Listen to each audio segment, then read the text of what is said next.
ऋषि विश्वामित्र ने आगे कहा, बहुत दिनों तक अपने पुत्रों की सूचना नहीं मिलने पर महाराज सगर ने अपने तेजस्वी पौत्र अंशुमान को अपने पुत्रों तथा घोड़े का पता लगाने के लिए आदेश दिया। वीर अंशुमान शस्त्रास्त्रों से सुसज्जित होकर अपने चाचाओं के द्वारा बनाए गए मार्ग से पाताल की ओर चल पड़ा। मार्ग में मिलने वाले पूजनीय ऋषि मुनियों का यथोचित सम्मान करके अपने लक्ष्य के विषय में पूछता हुआ उस स्थान तक पहुंच गया जहां पर उसके चाचाओं के भस्मीभूत शरीरों की राख पड़ी थी और पास ही यज्ञ का घोड़ा चल रहा था। अपने चाचाओं के भस्मीभूत शरीरों को देखकर उसे अत्यंत क्षोभ हुआ। उसने उनका तर्पण करने के लिए जलाशय की खोज की, किंतु उसे कोई भी जलाशय दृष्टिगत नहीं हुआ। तभी उसकी दृष्टि अपने चाचाओं के मामा गरुड़ पर पड़ी। उन्हें सादर प्रणाम करके अंशुमान ने पूछा कि हे पितामह, मैं अपने चाचाओं का तर्पण करना चाहता हूँ। समीप में यदि कोई सरोवर हो तो कृपा करके उसका पता बताइए। यदि आपको इनकी मृत्यु के विषय में कुछ जानकारी है तो वह भी मुझे बताने की कृपा करें।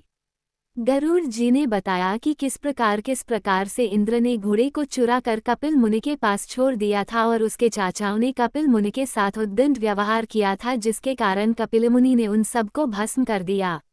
इसके पश्चातु गरुड़ जी ने अंशुमान से कहा कि ये सब अलौकिक क्षति वाले दिव्य पुरुष के द्वारा भस्म किए गए हैं, अतः लौकिक जल से तर्पण करने से इनका उद्धार नहीं होगा। केवल हिमालय की ज्येष्ठ पुत्री गंगा के जल से ही तर्पण करने पर इनका उद्धार संभव है। अब तुम घोड़े को लेकर वापस चले जाओ, जिससे कि तुम्हारे पितामह का यज्ञ पूर्ण हो सके। गरुड़ जी की आज्ञानुसार अंशुमान वापस अयोध्या पहुंचे और अपने पितामह को सारा वृतांत सुनाया। महाराज सगर ने दुखी मन से यज्ञ पूरा किया। वे अपने पुत्रों के उद्धार करने के लिए गंगा को पृथ्वी पर लाना चाहते थे, पर ऐसा करने के लिए उन्हें कोई भी युक्ति न सूझी।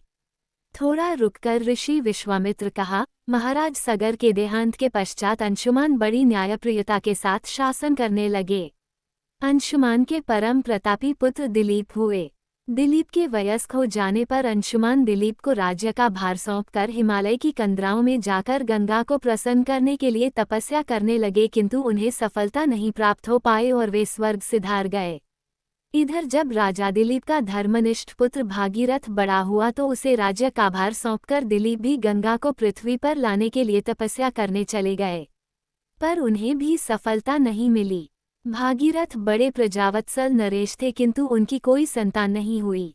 इस पर वे अपने राज्य का भार मंत्रियों को सौंपकर स्वयं गंगावतरण के लिए गोकर्ण नामक तीर्थ पर जाकर कठोर तपस्या करने लगे।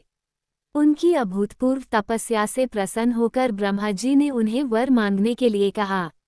भागीरथ ने ब्रह्मा जी से कहा कि हा प्रभो, यदि आप मुझ पर प्रसन्न हैं तो मुझे यह वर दीजिए कि सगर के पुत्रों को मेरे प्रयत्नों से गंगा का जल प्राप्त हो, जिससे कि उनका उद्धार हो सके। इसके अतिरिक्त मुझे संतान प्राप्ति का भी वर दीजिए, ताकि इक्ष्वाकु वंश नष्ट न हो। ब्रह्मा जी ने कहा कि संतान का तेरा मनोरथ शीघ्र ही पूर्ण होगा, किंतु तुम्हारे मांगे गए प्रथम वरदान को देने में कठिनाई यह है कि जब गंगा जी वेग के साथ पृथ्वी पर अवतरित होंगी तो उनके वेग को पृथ्वी संभाल नहीं सकेगी। गंगा जी के वेग को संभालने की क्षमता महादेव जी के अतिरिक्त किसी में भी नहीं है। इसके लिए तुम्हें महादेव जी को प्रसन्न करना होगा। इतना कहकर ब्रह्मा जी अपने लोक को चले गए। भागीरथ ने साहस नहीं छोड़ा। वे 1 वर्ष तक पैर के अंगूठे के सहारे खड़े होकर महादेव जी की तपस्या करते रहे। केवल वायु के अतिरिक्त उन्होंने किसी अन्य वस्तु का भक्षण नहीं किया। अंत में इस महान भक्ति से प्रसन्न होकर महादेव जी ने भागीरथ को दर्शन देकर कहा कि हे भक्त श्रेष्ठ, हम तेरी मनोकामना पूरी करने के लिए गंगा जी को अपने मस्तक पर धारण करेंगे। इसकी सूचना पाकर विवश होकर गंगा जी को सुरलोक का परित्याग करना पड़ा। उस समय वे सुरलोक से कहीं जाना नहीं चाहती थीं, इसलिए वे यह विचार करके कि मैं अपने प्रचंड वेग से शिव जी को बहाकर पाताललोक ले जाऊंगी, वे भयानक वेग से शिव जी के सिर पर अवतरित हुई।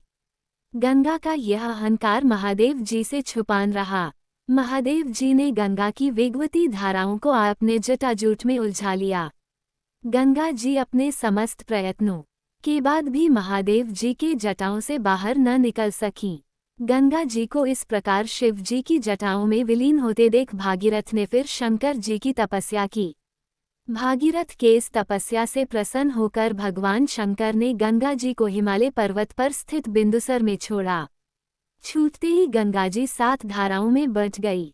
गंगा जी की 3 धाराएं हलादिनी, पावनी और नलिनी पूर्व की ओर प्रवाहित हुई। सुचक्षु, सीता और सिंधु नाम की 3 धाराएं पश्चिम की ओर बहीं और 7वीं धारा महाराज भगीरथ के पीछे पीछे चली। जिधर जिधर भागीरथ जाते थे उधर उधर ही गंगा जी जाती थीं। स्थान स्थान पर देव, यक्ष, किन्नर, ऋषि मुनि आदि उनके स्वागत के लिए एकत्रित हो रहे थे। जो भी उस जल का स्पर्श करता था भव बाधाओं से मुक्त हो जाता था। चलते चलते गंगा जी उस स्थान पर पहुंची जहां ऋषि जहनु यज्ञ कर रहे थे। गंगा जी अपने वेग से उनके यज्ञशाला को संपूर्ण सामग्री के साथ बहाकर ले जाने लगीं।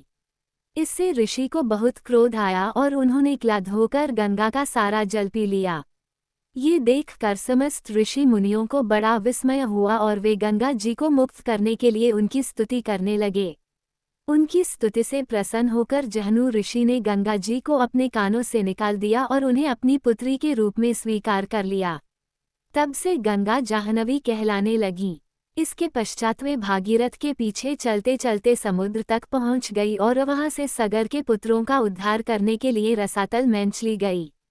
उनके जल के स्पर्श से भस्मीभूत हुए सगर के पुत्र निष्पाप होकर स्वर्ग गए।